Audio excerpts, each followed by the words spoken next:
ओम नमः शिवाय। नमस्कार दोस्तों, आप सभी का मेरे चैनल में हार्दिक स्वागत है।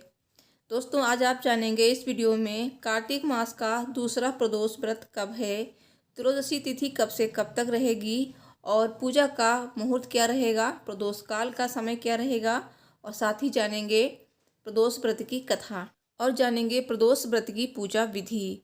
दोस्तों, वीडियो को लाइक कर दीजिए और कमेंट बॉक्स में ओम नमः शिवाय अवश्य लिखिए। भगवान भोलेनाथ आपकी सभी मनोकामनाएं शीघ्र ही पूरी करेंगे।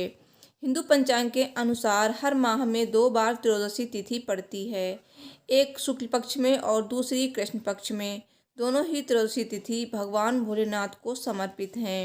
त्रयोदशी तिथि के दिन ही प्रदोष व्रत रखा जाता है और इस दिन प्रदोष काल में भगवान शिव और माता पार्वती जी की पूजा अर्चना की जाती है। सप्ताह के जिस दिन त्रयोदशी तिथि होती है उसी के आधार पर प्रदोष व्रत का नाम भी पड़ता है। तो इस समय कार्तिक मास चल रहा है और इस माह का दूसरा प्रदोष व्रत 5 नवंबर 2022 दिन शनिवार को रखा जाएगा, यानी कि शनिवार के दिन होने के कारण शनि प्रदोष व्रत कहा जाएगा। और शनि प्रदोष व्रत करने से शिव जी के साथ शनिदेव भी प्रसन्न होते हैं। कहा जाता है कि शनि प्रदोष व्रत पुत्र प्राप्ति की कामना से किया जाता है। शनि प्रदोष व्रत रखने से भगवान भोलेनाथ प्रसन्न होते हैं, सभी दुखों को दूर करके सुख शांति समृद्धि प्रदान करते हैं। साथ ही कहा जाता है कि शनि प्रदोष व्रत पुत्र प्राप्ति की कामना से किया जाता है, तो ऐसे में जो लोग संतानहीन हैं उनको विशेषकर शनि प्रदोष व्रत करना चाहिए। कार्तिक मास का दूसरा प्रदोष व्रत 5 नवंबर को है, तो ये खास संयोग में है। इस माह का पहला प्रदोष व्रत शनिवार के दिन ही था, जो कि 22 अक्टूबर को था, तो उस दिन भी शनिवार था। दूसरा प्रदोष व्रत भी शनिवार को है, तो इस दिन प्रदोष काल में शिव पूजन से अक्षय पुण्य की प्राप्ति होती है। साथ ही व्यक्ति के जीवन से शनि दोष दूर होते हैं। शनि प्रदोष व्रत वाले दिन पूजा के लिए प्रदोष काल यानी शाम का समय शुभ माना जाता है। तो अगर आप व्रत करना चाहते हैं तो आप सुबह स्नान आदि करने के बाद व्रत का संकल्प लें, भगवान भोलेनाथ की विधिवत पूजा अर्चना करें। भगवान भोलेनाथ को बेलपत्र, भांग, धतूरा, मंदार के पुष्प और अक्षत चढ़ाएं। गंगा जल से या फिर कच्चे दूध से अभिषेक करें और आप माता पार्वती जी की भी पूजा करें भगवान भोलेनाथ के साथ, और पूरे दिन व्रत करें। व्रत में आप फलों का सेवन करें और दूध चाय पी सकते हैं। और शाम के समय सूर्यास्त से 1 घंटा पहले स्नान आदि करने के बाद आप संध्या काल में भगवान भोलेनाथ की फिर से पूजा करें। तो ये पूजा आप अपने घर के मंदिर में या फिर अपने पास में कोई मंदिर है तो उसमें भी कर सकते हैं। और पूजा में सबसे पहले आप भगवान को पंचामृत से स्नान करवाएं। उसके बाद आप भगवान को भांग, धतूरा, बिलपत्र, जनेऊ आदि अर्पित करें। 5 सुपारी जरूर चढ़ाएं और इत्र भी अर्पित करें। उसके बाद में आप भोग लगाएं। भोग में आप कोई मीठा लेकर जाएं या फिर आप फल का भोग लगा सकते हैं। और कथा का इस दिन श्रवण जरूर करें। तो इस बार शनि प्रदोष व्रत है, तो इस बार शनि प्रदोष व्रत की कथा आपको सुननी चाहिए या फिर पढ़नी चाहिए। अंत में आपको आरती करनी चाहिए। तो इस बीच आप मंत्रों का जाप भी कर सकते हैं और इस तरह से पूजा करें। उसके बाद भगवान भोलेनाथ से आपकी जो भी मन्नत है वो पूरी करने को कहें। इस दिन आप शनिदेव की भी पूजा कर सकते हैं। अगर आपके वहाँ पे शमी का पेड़ है तो शमी वृक्ष की पूजा इस दिन अवश्य करें। शनिदेव की पूजा में आप काले तिल चढ़ाएं और सरसों के तेल का दीपक जलाएं। काले उड़द भी चढ़ा सकते हैं।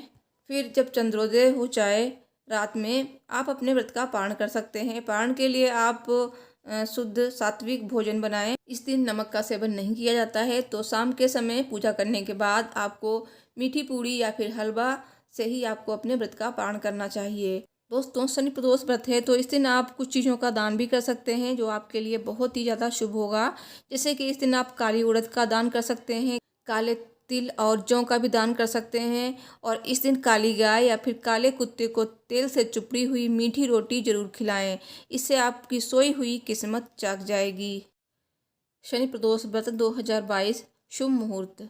कार्तिक मास के शुक्ल पक्ष की त्रयोदशी तिथि की शुरुआत हो रही है 5 नवंबर 2022 को शाम 5:06 पर और त्रयोदशी तिथि का समापन हो रहा है 6 नवंबर 2022 रविवार को शाम 4:28 पर।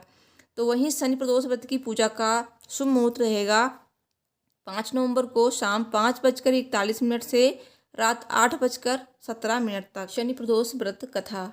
शनि प्रदोष व्रत की पौराणिक कथा के अनुसार प्राचीन काल में एक नगर में सेठ रहते थे।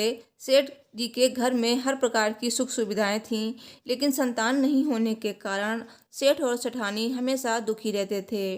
काफ़ी सोच विचार करके सेठ जी ने अपना काम नौकरों को सौंप दिया और खुद सेठानी के साथ तीर्थ यात्रा पर निकल पड़े।